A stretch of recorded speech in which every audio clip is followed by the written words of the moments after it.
The game of perception. We've been playing this for a while now, but this is a goodie. So in your book, I think I actually left them printed in, didn't I? I did. So in your book on page 23, you've got your little glass of milk there, or your glass of water, whatever it is that you want it to be. And the question is, or the assumption is the glass 3/4 full, or is it a quarter empty? Is it a glass of milk or white paint? Obviously in your picture, it sort of looks like water, but on the screen, it looks like milk. Or it could even be white paint. We don't know. It's just your perception of it, right? Is it a pina colada? I remember when I was writing this, I was like, fuck, a pina colada. Okay, I'll put that in there. Is it a lonely drink? You say, hey, there's only one drink by itself. Maybe it's lonely. Is it hydration or is it poison? Is it liquid or is it ice? Might be frozen. Is the drink the whole thing, or is it just the liquid in the glass?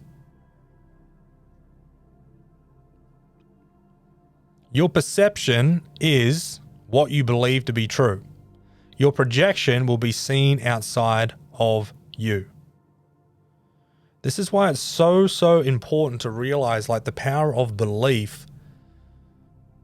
The power of the belief to the individual. They'll see things, experience things that other people don't. Why is that? Because they believe it to be true. They literally create it within their own life. And that's where some other people start to think, man, that person is delusional because I don't see that within their life. Of course you wouldn't see that, but because it's not, you don't believe it. So this can be a really good game to play with your clients. Let's just say that you're sitting down, you're on a Zoom call, whatever it might be. I'd suggest that you do most of your work by Zoom call. I find it just really cool, but you do whatever it is.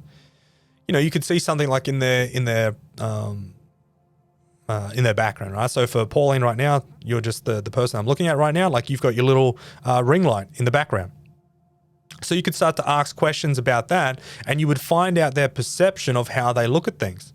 So you could ask different questions like, hey, that ring light or this bottle of water, like, as you look at this bottle of water, like, just explain to me what you see. Some people might say, oh, I see a bottle of water, and that's it. Like, okay, cool. Anything else? No, that's it. Some other people, you'd say, hey, look, what do you see, or what do you experience when you see this bottle of water? You're like, well, I obviously see the craftsmanship that's gone into the bottle. Someone's obviously had to design it. They've had to put it into some sort of manufacturing process.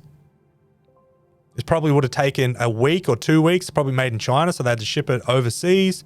Do you know what I mean? It's like there's so much more in depth than just like, oh, it's a bottle of water. So, well, you could use that bottle of water to hydrate yourself. You could also use that bottle of water to, essentially fucking drown yourself if you wanted to. Probably wouldn't recommend it, but you could. You could use that to pour over fire. Maybe you burnt yourself. You could pour it on that. You could use it for this. You could use it for that. So the only thing that I'm getting at, or one of the only things that I'm getting at, is when you get people to think differently, they start to feel and act differently, don't they? Because you've just opened up a door within the unconscious mind that they weren't necessarily aware of. And sometimes distraction can be the best tool for people. Because maybe people have been so focused on their problem for so long, and then all of a sudden you're talking about a water bottle and they're trying to think in their mind, I'm paying this person to talk about a fucking water bottle? Like, what is going on here? But all of a sudden, where is their focus not on? The problem. And maybe, just maybe, everyone's going to be so different, and realistically, we will never know. Maybe they only need 5 seconds of not focusing on their problem in order for it to disappear or get integrated or get dealt with or whatever it might be. When you get people doing this, everyone look at the screen for a second. When you're talking to people and you get people doing this, or even this, like, you've won the game. And you won the game because they're not focused on whatever it is that they were focused on. Now there's 50 million different things happening within their mind. And as that's happening, like I've just been saying, that might be the very time, space, and matter that they needed in order to change their perception of that challenge or problem. Who knows, right? Just you distracting them from the problem. Let's just say if this was the problem and I was looking at it from this way, and all of a sudden you distract me and I look over here, and rather than going back to the exact same spot that I was, maybe I go like this. And that's the position that I now look at that problem from. You understand that that's changed dramatically, right? So this is a cool thing. Just getting people off of their problems is great. Sometimes when people have come in, the last thing that I talk about is what it is that they want to talk about. And they can't work it out. They're like, why aren't we talking about the bloody thing? It's like, we're not talking about the thing because you don't need to focus any more on the thing. You couldn't focus any more on it if you tried. What you need to do is you need to get off it. So sometimes that will be a part of your toolbox. The only reason, the only way that you're going to know if that's going to be the time and place is when you're in that time and place. It'll happen unconsciously and organically. You will not sit there and be like, maybe I should distract them. It'll just happen. Okay, so when it does happen, just allow it to happen. But just remember that the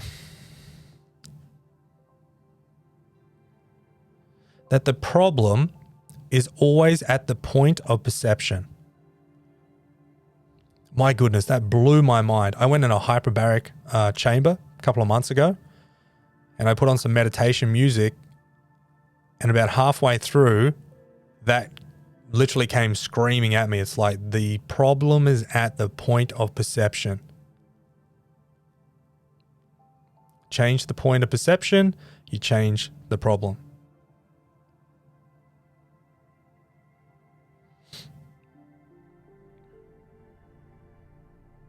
Now, one more thing before we move on from this one. If you went to the movies and you sat down, you had your popcorn, you're ready to rock and roll, the lights went down, and all of a sudden you thought that you were going to see a very happy, fun movie, and then like a horror movie came on, and you hate horror movies. You're like, fuck no, hate horror movies. Would you blame the screen? Like, you wouldn't walk up to the screen and start abusing the screen, would you? Like, it would seem quite silly. You'd look like a lunatic. That's when people would be like, well, they've lost their marbles, they got to go. But you may start asking questions of the person who's obviously playing the movie. Like, why the fuck would you play it? Why would you play a bloody scary movie? Oh, sorry, I made a mistake. Had the wrong information in the projector.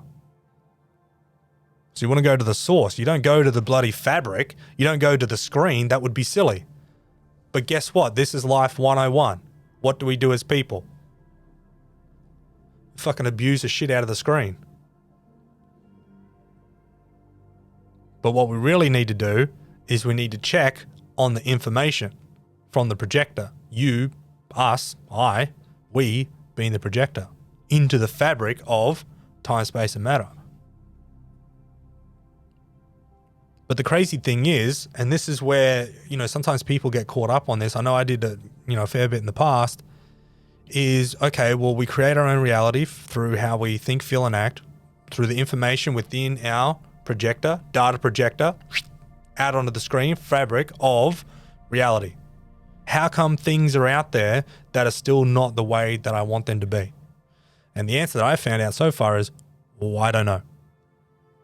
Because how do you know something to be good and something to be bad for you? This is another rabbit hole that you may choose to fall down or jump down, you may not. How do we know that what we're doing with other people is for their greater good? The truth is, we actually don't know. Now, we think we do. We think we do hugely, but we don't actually know. So, where does that lead you? Well, maybe that leads you to, well, why? What's the fucking point? Why help anyone out? If I don't know if it's good or don't know if it's bad, why do it at all? Well, maybe you choose to do it because it makes you feel great. Maybe you choose to do it because it lights you up like a Christmas tree. And maybe you do it because you couldn't think of anything else to do with your time. I talk to a lot of people, especially in like the coaching world. I'm like, why do you want to do this? Want to make a shit ton of money? I'm like, don't bother. Why not bother? Well, you're probably not in it for the right reasons. Like, this isn't just, go and do stock trading or go and do fucking gambling or something like that. And then you're not playing with other people's emotions and lives. You know what I mean? Oh, why do you want to do this? Oh, I want to be super successful. I want to have a lot of people love me. I want fame and all these sorts of things. It's like, well, I get that. I definitely get that. But the person that says, look, I do this because I genuinely love to do it, lights me up like a Christmas tree and I feel fucking amazing while doing it. Wouldn't you logically be like, well, do more of that? Wouldn't you genuinely say, well, holy shit, whatever that thing is like, I'm trying to find that myself. It's like, whatever that thing is, just do more of that and pretty much everything will fall into place. You would probably assume. So this is another really good thing to start asking people when you're talking about the game of perception and, the things that they're doing within their life. It's like, what's the purpose or intention of doing this stuff? This is just my belief. This is just my projection. But if you're doing things to get something, that's great. But what happens when you don't get it or you perceive to not get it? You, as in not you, but the person you, would probably not feel that great. And I don't know about you personally, but it's just like, I don't really like leaving how I feel up to external things because you can't really control them, although that is a part of life. So it's like, why do you do what you do? It fucking feels so good. Like, it honestly just feels so good to be able to create something, to be able to do it, and then to see people's, transformation within front of me. Like, it's amazing.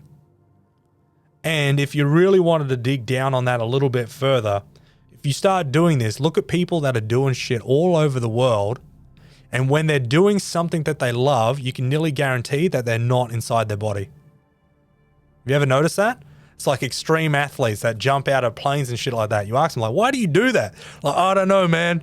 It's like the closest thing to meditation or, the closest thing to life that I can get. And so you think, why do people meditate? Why do people do drugs? Fucking very quick and easy way to get them out of their head. So for me personally, this right now, or you would experience the same thing. Like, when you get into flow and you're working with someone, it's just like, fuck, I don't even know really what's going on here, but this is a wild ride. Like, this is awesome. And you get those goosebumps and now everyone's nodding their head, right? Like, that's the thing. That's the thing. So if you can go out into the world and you say to yourself, well, shit, why do I want to do this? Well, number one, ticks a few boxes. I get financially rewarded for it. That's a bonus. That's fucking really cool. I get to do something that I genuinely love to do. And I'd probably do it whether people, wanted to come and do it or not. And it helps other people, or it looks like it helps other people anyway. It's like, that's a pretty, that's ticking a few boxes. Maybe people that you're working with, maybe people that you're talking to come in and they're like, oh, why are you doing what you're doing? Oh, I feel like I have to.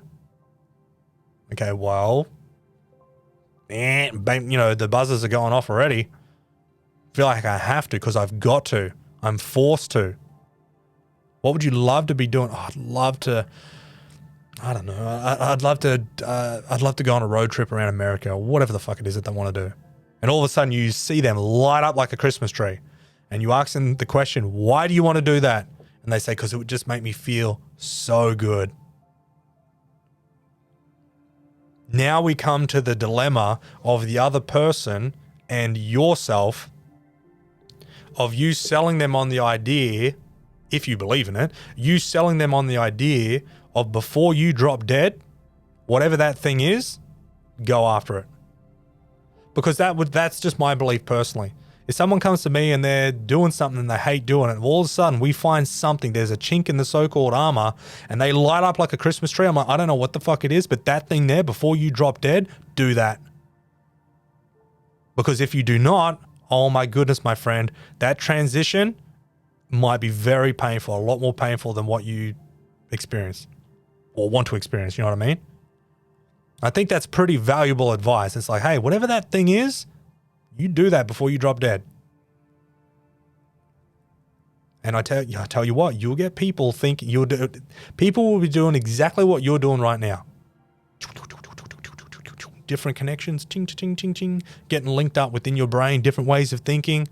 And all of a sudden, just from you talking, just from you asking these questions, just from you doing you, they'll be like, holy shit, I got to do something. And you go to the top rather than the bottom. And it trickles down through all the other areas. So rather than working your way backwards and doing all this work on heaps of different things, you just go straight for the source, you know, the secret sauce, so to speak. You change that sucker, boom, and it filters down through many other things. Now, don't get me wrong. Sometimes this is a very rapid process for some people.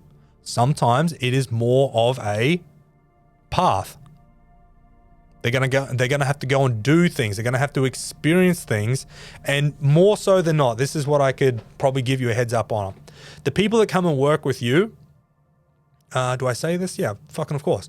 The people that come and work with you, you'll be so advanced in the way that you think, feel, and act that maybe they won't get it to start with. But they will to a pretty high degree. But then what will happen is they'll go back out into the world and they'll experience different things, and that will really make them realize just how powerful that conversation with you was. They'll be like, fuck, I never knew how significant that conversation was until 6 months down the track, a year down the track, whatever it might be.